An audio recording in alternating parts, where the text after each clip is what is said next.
Mayor Amschel Rothschild was born February 23rd, 1744, in the Jewish ghetto of Frankfurt. He was orphaned when his parents died from smallpox.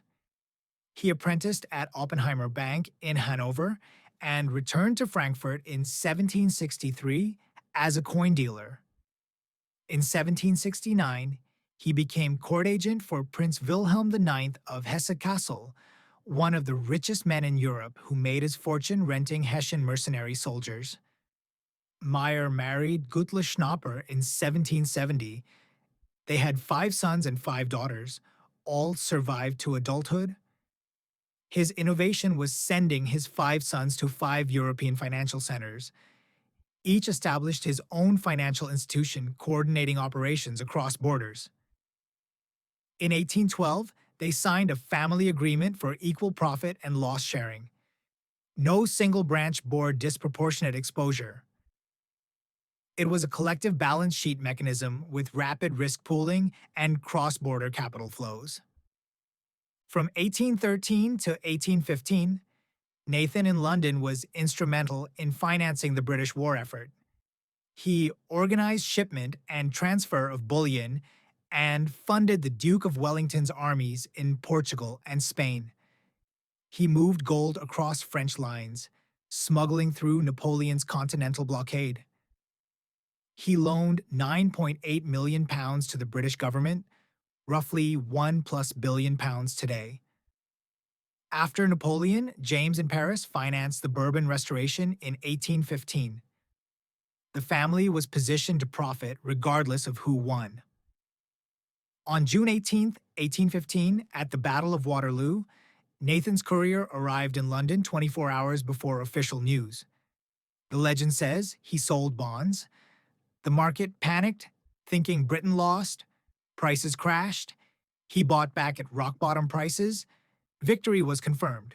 Prices soared, and he made an estimated 20 to 40 times return in one day. He became one of the richest men in Britain overnight.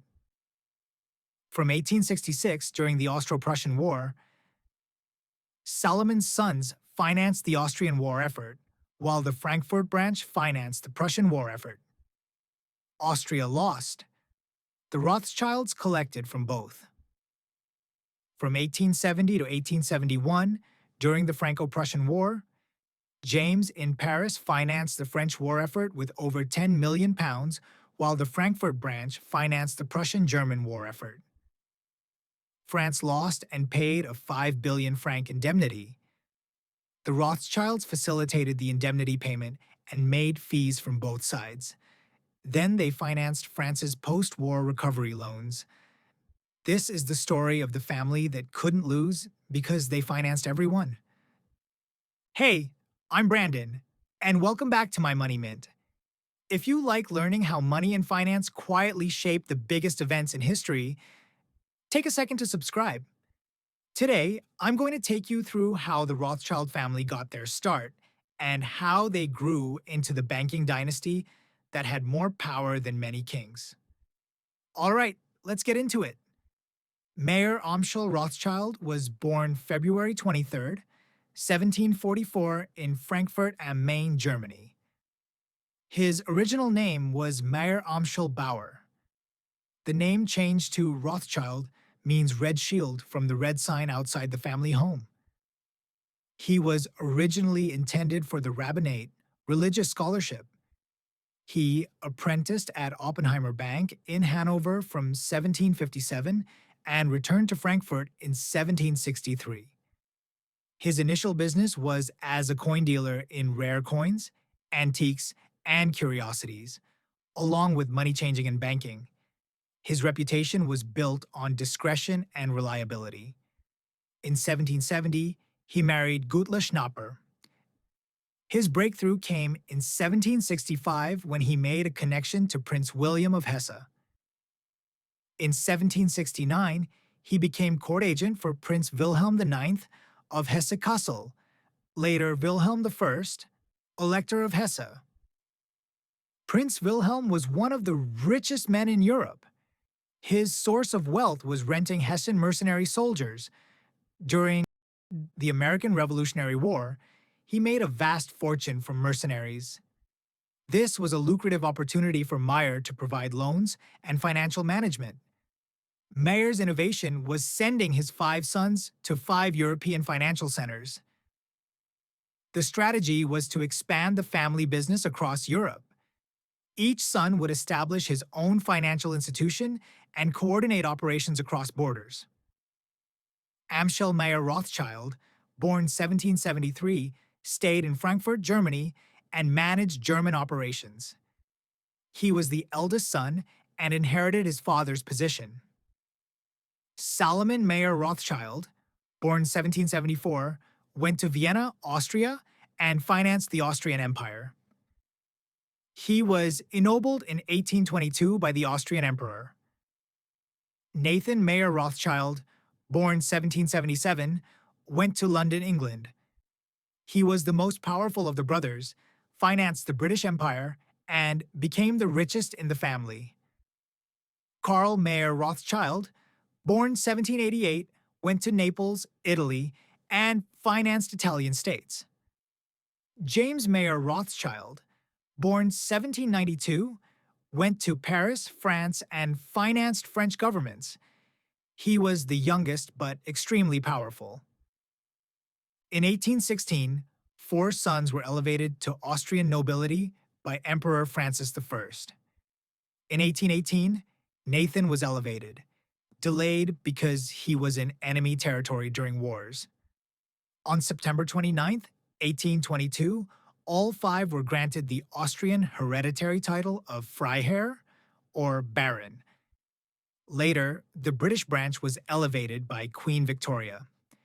In 1847, they received the hereditary title of Baronet. In 1885, they received the hereditary peerage title of Baron Rothschild. The network effect was coordination. They shared information faster than governments and acted jointly on opportunities with risk pooling across branches. Communication was faster than official channels and coordinated across borders through a network of agents, couriers, and shippers. The 1812 family agreement established equal profit and loss sharing among sons. No single branch bore disproportionate exposure. It was a collective balance sheet mechanism with rapid risk pooling to offset localized downturns and cross-border capital flows.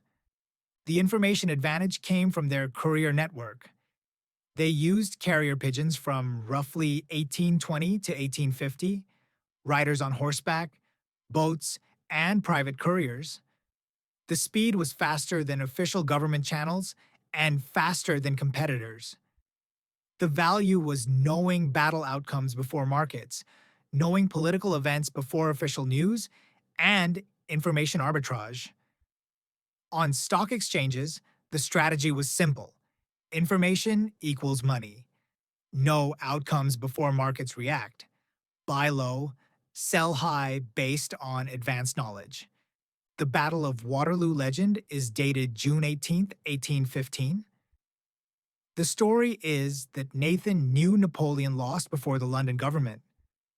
A Rothschild courier arrived in London 24 hours before official news. Nathan allegedly sold bonds, making the market think Britain lost. The market panicked, and prices crashed. Nathan bought back at rock-bottom prices. Victory was confirmed, prices soared, and he made an estimated 20 to 40 times return in one day. The exact details are disputed, but the profit was real. Historian Niall Ferguson suggests couriers did arrive first, but losses from business disruption may have offset gains. Brian Cathcart refuted the claim Nathan was first to know. The Rothschild archive suggests a series of couriers on horseback brought news. The legend was embellished in 1846 writing by Mathieu d'Erneville and further embellished in 1887. The result was he became one of the richest men in Britain overnight. The real Waterloo profit came from before the battle. Nathan negotiated a deal to supply cash to Wellington's army. Huge profits came over years from governmental financing through a high-risk strategy of exchange rate transactions, bond price speculations, and commissions. From 1803 to 1815, the Napoleonic Wars were financed on both sides. Nathan in London was instrumental in financing the British war effort from 1813 to 1815. He organized shipment and transfer of bullion and funded the Duke of Wellington's armies in Portugal and Spain. He smuggled gold across French lines through Napoleon's continental blockade as a payment method to British armies. Total loaned to the British government was £9.8 million, modern equivalent roughly £1+ billion today.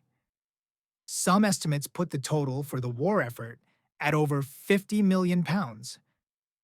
British victory was credited to the Rothschilds, making it financially possible. On the French side, James in Paris financed French government bonds after Napoleon. The Bourbon Restoration in 1815 was financed by the family.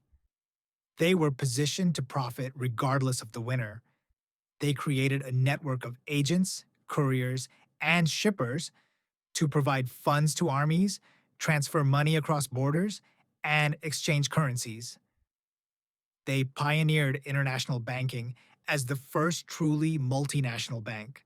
After the wars, the Congress of Vienna loans in 1815 saw Prussia receive a £5 million loan in 1818, modern equivalent £440 million in 2023. Austria received multiple loans totaling tens of millions. The Rothschilds financed post-war reconstruction of Europe and positioned themselves as indispensable to European stability.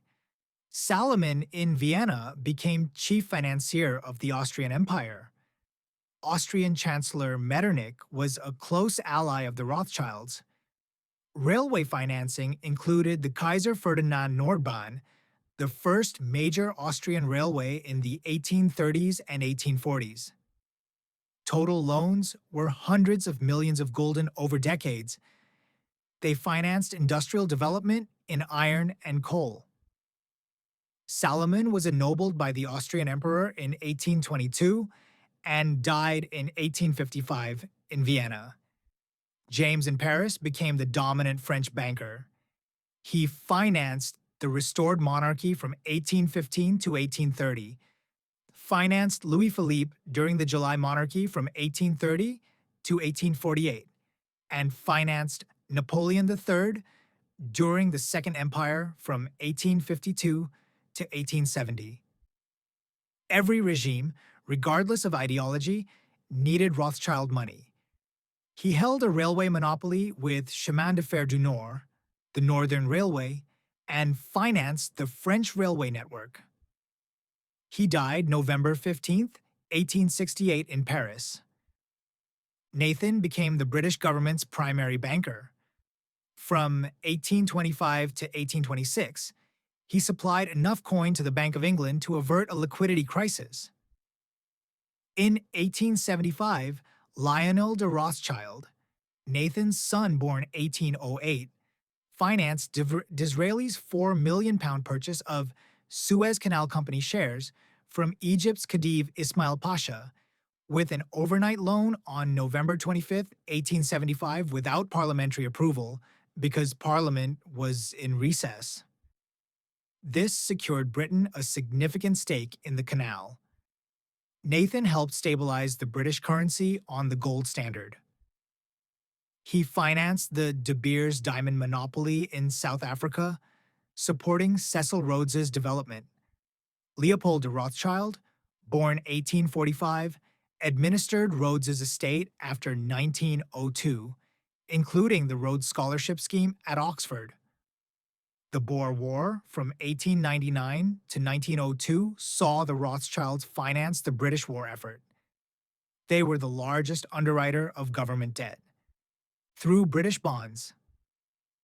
In 1873, Rothschild Frere from France and N.M. Rothschild and Sons from London joined with investors to acquire the Spanish government's Rio Tinto copper mines.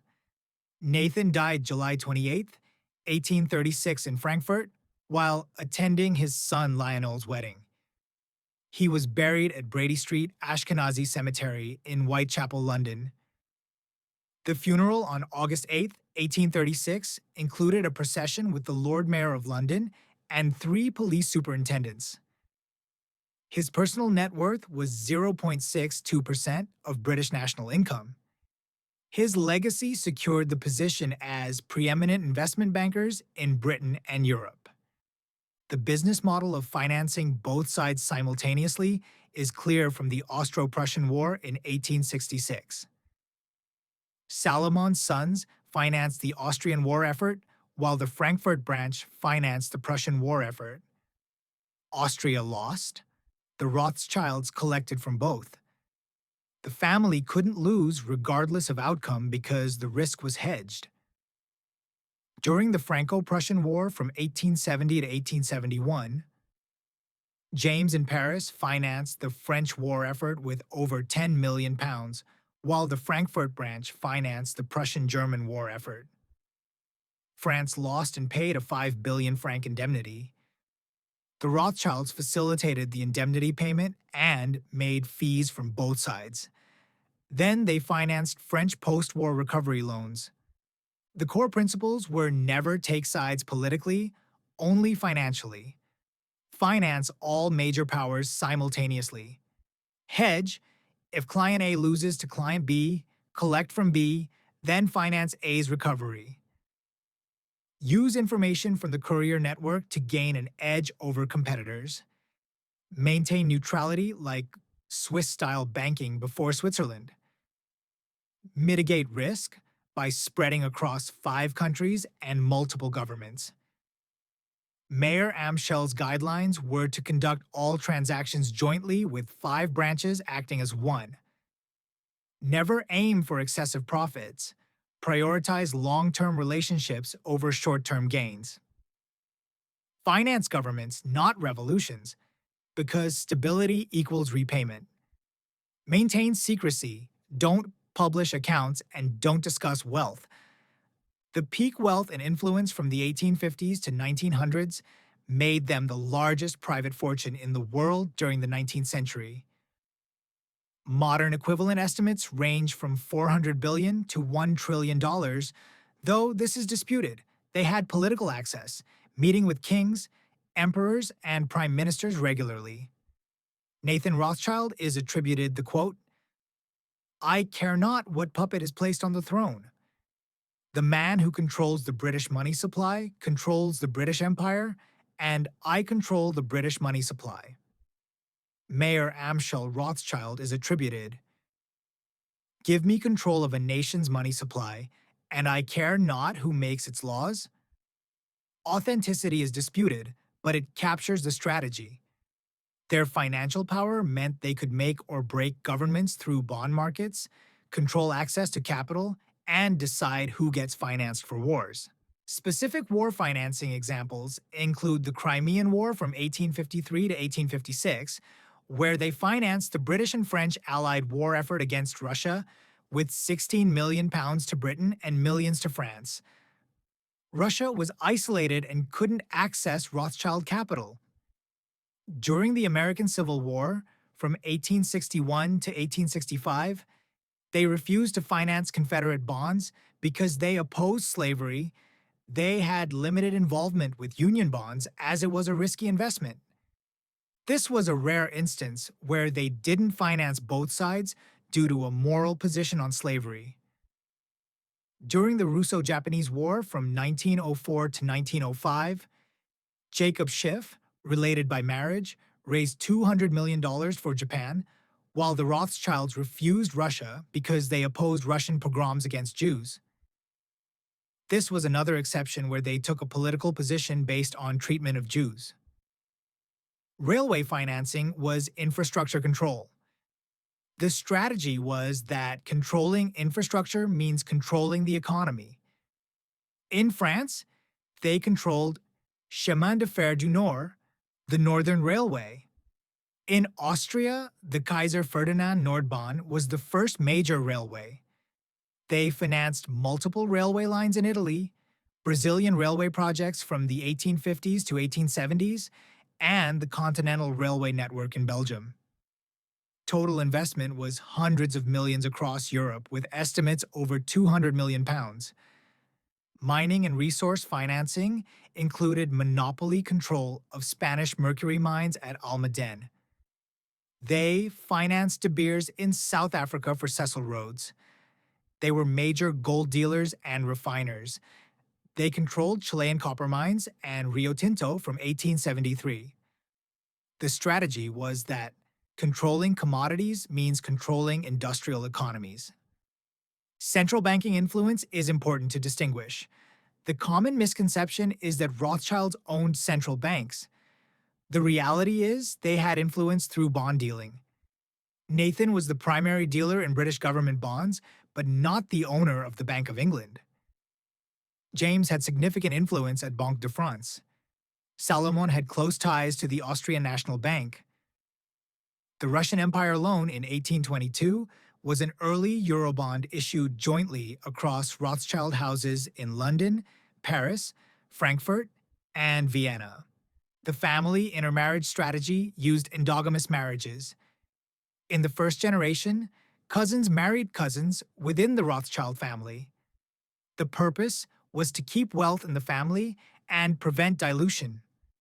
Of 58 marriages by descendants up to 1905, exactly half involved first or second-degree cousins. Lionel Nathan de Rothschild, born 1808, married his first cousin Charlotte. Nathaniel Mayer Rothschild, born 1840, married Emma Louise von Rothschild, a double first cousin who shared both sets of grandparents. The result was a concentrated fortune for generations, with capital remaining undivided and partnerships aligned with familial loyalty. Later generations married into European nobility and gained noble status across Europe. The decline of influence in the 20th century began with World War I. The English branch was on the opposing side from the Austrian-German branches. This was the first time branches were on opposite sides politically. Austrian and German assets were seized post-war. The end of coordination meant the five-branch system was broken. World War II saw the Austrian branch in 1938 forced to sell assets to the Nazis. The French branch in 1940 had assets seized by Nazis. The family was targeted by Jewish persecution despite conversions and nobility. Post-war, they never regained pre-World War I dominance. Modern decline reasons include central banks. Governments took over money creation, eliminating the need for private bankers. Income tax meant nation-states could finance wars themselves. The World Bank and IMF as international institutions replaced private financiers. They're still wealthy, but no longer the most powerful financial force. The family that couldn't lose financed everyone. The innovation was spreading 5 sons across Europe with coordinated operations. The hedge was financing both sides of every war. If Client A loses to Client B, collect from B, then finance A's recovery. The information advantage from courier networks arriving 24 hours before official news created opportunities like Waterloo. The decline came when World War I broke the coordination system. The lesson is clear. Finance governments, not revolutions. Maintain neutrality, diversify across countries, control information, marry within the family. And never take political sides, only financial ones. Thank you for watching my Money Mint. If this breakdown of how the Rothschilds financed both sides of many European wars, take a second to like and subscribe before going on to your next video.